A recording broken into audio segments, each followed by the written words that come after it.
माता दी। माँ दुर्गा की दूसरी शक्ति ब्रह्मचारिणी की पावन कथा।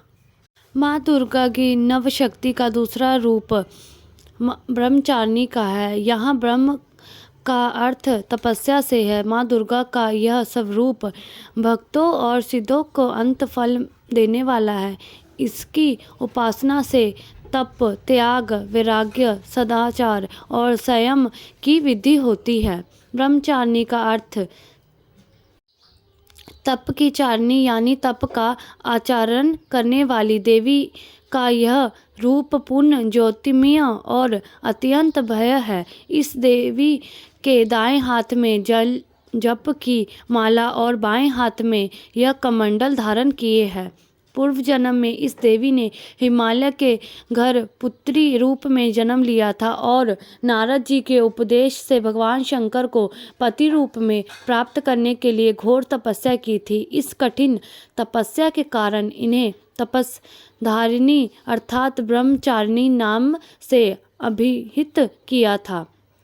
1000 वर्ष तक इन्होंने केवल फल फूल खाकर बिताए और 100 वर्षों तक केवल जमीन पर रहकर शाक पर निवाह किया। कुछ दिनों तक कठिन उपवास रखे और खुले आकाश के नीचे वर्षा और धूप के घोर कष्ट सहे। 3000 वर्षों तक टूटे हुए बिल्व पत्र खाए और भगवान शंकर की आराधना करती रही। इसके बाद तो उन्हें भूखे बेलपत्र खाना भी छोड़ दिए। कई हजार वर्षों तक निर्जल और निराहार रहकर तपस्या करती रही। पत्तों को खाना छोड़ देने के कारण ही इनका नाम अपर्णा नाम पड़ गया।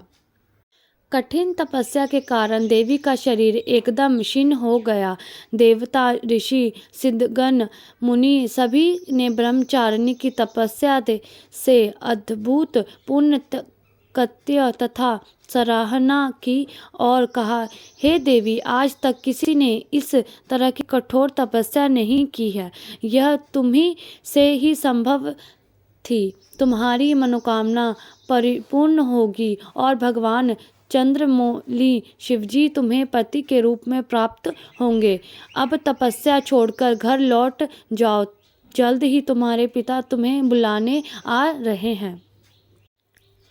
इस देवी की कथा का सार यह है कि जीवन में कठिन संघर्षों में भी मन विचलित नहीं होना चाहिए। माँ ब्रह्मचारिणी देवी की कृपा से सर्व सिद्धि प्राप्त होती है। दुर्गा पूजा के दूसरे दिन देवी के इसी स्वरूप की उपासना की जाती है।